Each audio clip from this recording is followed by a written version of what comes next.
1000 रुपयाच्या इन्व्हेस्टमेंटवरती 1,00,000 रुपये रिटर्न असा जर तुम्हाला कोणीतरी ऑफर केली तर तुम्ही कसं अट्रॅक्ट व्हाल का नाही त्या गोष्टींकडे? मित्रांनो, आजचा जो टॉपिक आहे ना, हा खूप सेन्सिटिव्ह टॉपिक आहे. ह्या टॉपिक बद्दल ना फक्त आत्मनिरीक्षण करून स्वतः जर काही चुका करत असतील तर त्या पाहणं. या टॉपिक वरती मी अजिबात कोणाला ब्लेम करत नाहीये. काय योग्य काय बरोबर हा सांगण्याचा मला अधिकार नाही. मी फक्त तुम्हाला दोन्ही गोष्टींचा उलगडा करून तुम्हाला सांगत आहे. नमस्कार मित्रांनो, माझं नाव संतोष गोसावी आहे. गेली 20 वर्षाहून अधिक मी लोकांना फायनान्शियल प्लॅनिंग क्षेत्रामध्ये त्यांना त्यांच्या गोल्स कसे अचीव्ह करता येतील या संदर्भामध्ये फायनान्शियल गोल्ससाठी मी त्यांचा हँड होल्डिंग करून त्यांना हेल्प करत असतो. मित्रांनो, आजचा जो विषय आहे ना, हा विषय आहे ट्रेडिंग वर्सेस इन्व्हेस्टिंग. आणि इन्व्हेस्टिंग म्हणजे काय आणि ट्रेडिंग म्हणजे काय या संदर्भामध्ये मी तुम्हाला जेवढं मला शक्य होईल तेवढं जे माझ्या एक्सपिरियन्स जे मी माझ्या डोळ्यासमोर पाहतोय या सगळ्या गोष्टी तुमच्या समोर मांडण्याचा प्रयत्न करतो. आज तुम्ही तुमच्या अवतीभोवती बघा, तुमचे कलिग्स बघा आणि इकडे तिकडे जर तुम्ही फक्त नजर फेरली ना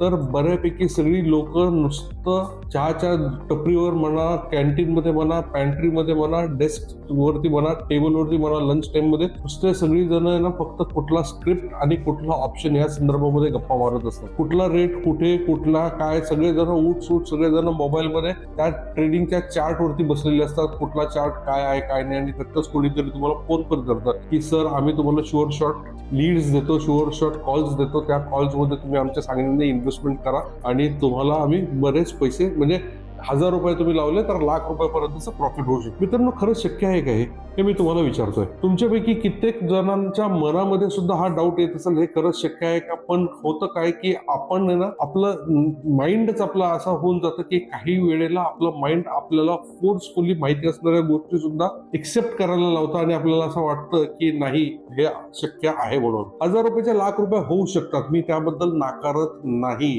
पण या गोष्टी रोज होतात का? तर नाही. तर आता आपण बघितलं ना जसं की हे कधीतरी एक लॉटरी लागण्यासारखं आहे. पण तरीही लोक कसं असतं, आता लोकांना पण माहिती आहे बरं का की लॉटरीच्या तिकीट ज्यावेळेस आपण विड्रॉ म्हणजे लॉटरीचं तिकीट जेव्हा काढतो ना तर ड्रॉ लागल्यानंतर लॉटरीचा फक्त एकच जण कोणीतरी लखपती किंवा करोडपती होईल. पण आशा प्रत्येकाला असते जो तिकीट काढतो त्याचा नंबर लागेल. आशा असणं, एक्सपेक्टेशन असणं काही चुकीचं नाहीये, माझं त्याबद्दल काही नाही. पण थोडंसं तुम्ही एज्युकेटेड लोक आहात, थोडंसं स्वतःचं लॉजिक वापरा, थोडं हे वापरा.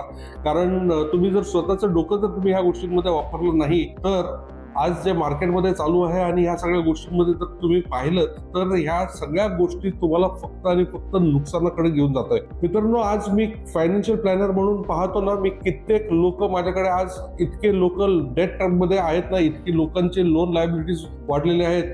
अक्षरशः त्या लोकांचा पगार 2 लाख रुपये, पण त्यांचा हप्ता जो भरतात ते 2.5 लाख 3 लाख रुपये. म्हणजे अगदी ते कसं मॅनेज करतात माझा मलाच खूप मोठा प्रश्न पडतो, हा कसं करतात. आणि हे सगळं कर्ज झालंय कशासाठी? असं काही नाही की ह्या लोकांनी मुलांच्या एज्युकेशनसाठी कर्ज घेतलंय, काही त्या पैशाचं इन्व्हेस्टमेंट केली, सोनं घेतलं, जागा घेतली, गाडी घेतली, असा काही विषय नाही. मेजर जो लोनचा खर्च झालाय ना, लोनची लायबिलिटी लोकांवरती झालेली आहे. आज 35 to 55 या वयोगटामध्ये जे कोणी लोकांवरती डेट्स आहेत, 80% of the people who are already having dates are most of the time कारण फक्त ते ट्रेडिंग वरती घेतले आहेत आणि टिप्स वरती इन्व्हेस्टमेंटच्या प्रकारामध्येच घेतलेले आहेत. तुम्ही ट्रेडिंगचे ऍप ओपन केले किंवा तुम्ही टीव्ही वरती जरी पाहिलं ना तरी रोज तिथे डिस्क्लेमर देत असतात की तुम्हाला 9 म्हणजे 10 लोक ट्रेडिंग करण्यापैकी 9 लोकांचा लॉस होतो, त्यात एकच जण फायदा असतो. याचा अर्थ काय की 90% लोकांचा लॉस होतो आणि 10% लोकांचा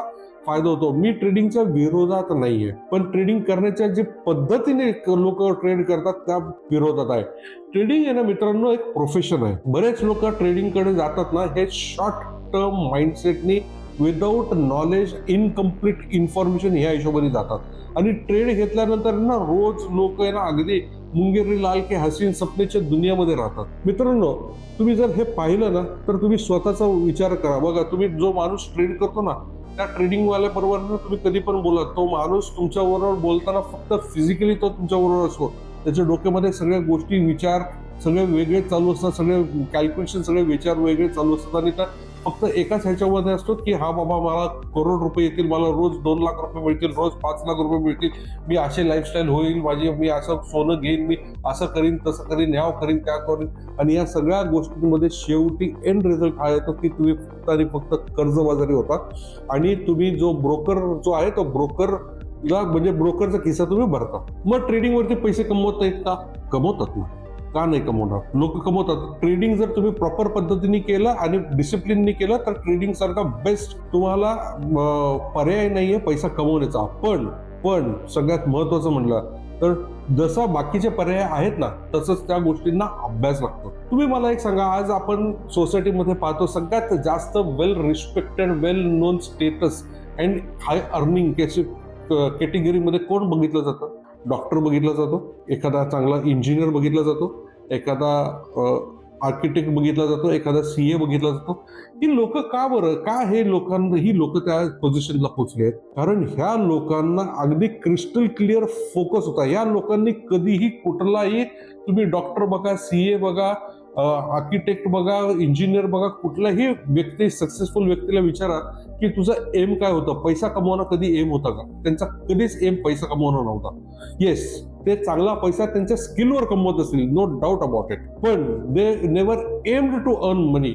त्यांचा नेहमी कल एकच होता की त्यांना काहीतरी शिक्षण घ्यायचंय आणि त्या शिक्षण ज्या क्षेत्रामध्ये घ्याल त्या क्षेत्रामध्ये त्यांना एक्सेल करायचंय, एक्सिलेन्स करायचं आहे. मित्रांनो, तुम्ही ट्रेडिंगला किती अभ्यास केलाय ट्रेडिंगचा आणि का अपेक्षा करता की तुम्ही ट्रेडिंगवरती करोडपती होऊ शकाल?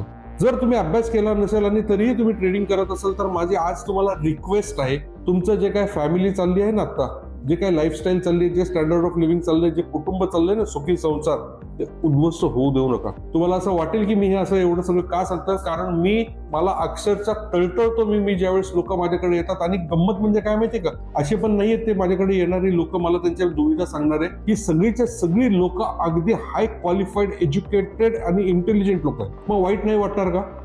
वाटणार. माझं म्हणणं हे आहे की त्या ट्रेडिंगच्या ऐवजी तुम्ही इन्व्हेस्टमेंट करा ना. तुम्हाला थ्रिल कशाला पाहिजे? तुम्हाला शेवटी मोटिव्ह काय आहे तुमचा, की तुम्हाला काय हवंय? तुम्हाला एक प्रॉपर पर्टिक्युलर एज नंतर प्रॉपर स्टँडर्ड ऑफ लिव्हिंग हवंय, 2 टाइमचं खाणं पिणं हवंय, स्वतःचं घर हवंय आणि लायबिलिटी नकोय.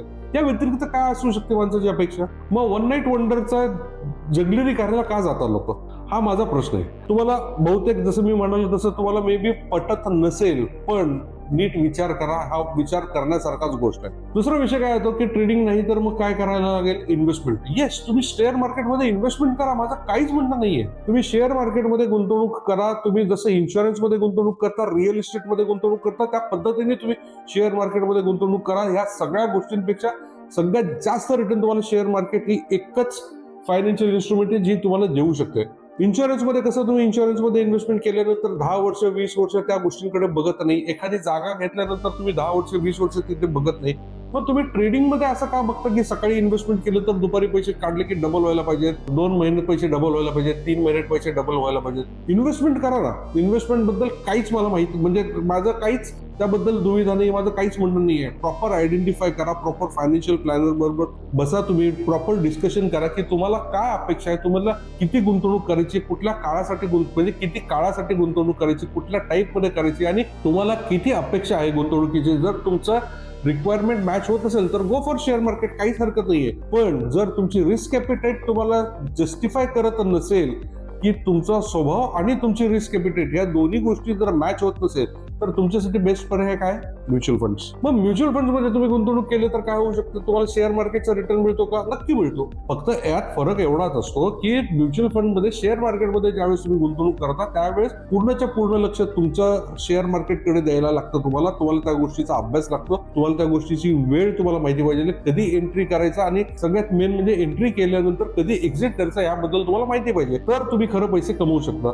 म्युच्युअल फंड मध्ये काय? म्युच्युअल फंड मध्ये ह्या सगळ्या गोष्टी करायचा काहीच विचार नाहीये. तुम्ही इन्व्हेस्टमेंट करू शकता, दर महिन्याला इन्व्हेस्टमेंट करू शकता SIPच्या माध्यमातून, आणि त्याच्यासाठी एक डेडिकेटेड फंड मॅनेजर आहे, जो त्याचा रोल असतो. तो फंड मॅनेजर तो अगदी बखुबीने तो रोल करतो. त्याला माहिती आहे कुठल्या शेअर मध्ये कधी इन्व्हेस्ट करायचं आणि कधी बाहेर पडायचं. आपण त्याच्यात डोकं का घालवायचं? तुमच्याकडे जर ऍडिशनल त्याबद्दलची स्किल असेल तर ते करा, पण गॅम्बल करू नका प्लीज. कारण हे मी जे सांगत आहे हे मी तुमच्या स्वतःच्या भविष्यासाठी, तुमच्या कुटुंबासाठी आणि तुमच्या घरातले जे फॅमिली मेंबर्स आहेत ह्या सगळ्यांच्या सुख समृद्धीसाठी सांगत आहे. मित्रांनो, कसं आहे माहिती का, हा टॉपिक आहे ना अगदी माझ्या मनाच्या इतक्या जवळ आहे ना. या टॉपिक वरती बोलायचं म्हणाला ना तर मी अख्खा 24 तास मी या टॉपिक वरती बोलू शकतो. आणि मग मला 24 तास फक्त मला किती ज्ञान आहे हा बोलण्यासाठी हा माझा व्हिडिओ नाहीये. हा व्हिडिओ अशासाठी आहे की ज्याला माझी पर्सनलाइज सर्व्हिस हवी असेल आणि ज्याला वाटत असेल की हा बाबा मी जे बोलतो त्यात तथ्य आहे आणि तुम्हाला माझ्या असिस्टन्सची गरज आहे, माझ्या गायडन्सची गरज आहे, या लोकांना मी इन्व्हाइट करतो. तुम्ही दिलेल्या नंबरवर संपर्क साधा, कमेंटद्वारे कळवा हा व्हिडिओ कसा वाटला आणि अजून कुठला टॉपिक आम्ही कव्हर करायचा असेल तर त्याबद्दल सांगा, आम्ही आवर्जून तुम्हाला समजून सांगू.